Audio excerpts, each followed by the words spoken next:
MD Habibullah লিখেছেন, বরকতময় রিজিকের জন্য একটি অব্যর্থ আমল বলে দিন, খুব সমস্যায় আছে।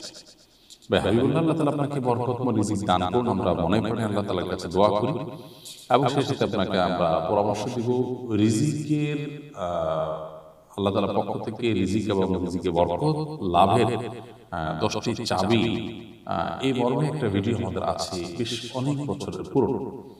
এই বরকত লাভের 10টি চাবি নামক ভিডিওটি আপনি যদি দেখেন, আশা করা যায় সেখানে আপনি রিজিকের মধ্যে যেন বরকত লাভ হয়, কল্যাণজনক হয়, আলোচনা যদি বাড়িয়ে দেন তার জন্য অনেকগুলো উপায় উপকরণ বলা আছে। এর মধ্যে থেকে একটা হলো তাকওয়া অর্জন করা। আল্লাহ তাআলা বলেছেন যে ওয়ালাউ আন্নাল কুরআন ওয়াত্তাকাউ লাফাতাহনা আলাইহিম বারাকাতিম মিনাস সামা, কোন জনপদের মানুষ যদি তাকওয়া অবলম্বন করে, আল্লাহ ভীরুতা অবলম্বন করে, তাহলে সেক্ষেত্রে আল্লাহ বলেছেন আসমান থেকে তাদের জন্য বরকতের দুয়ার সমূহকে ওপেন করে দেবেন।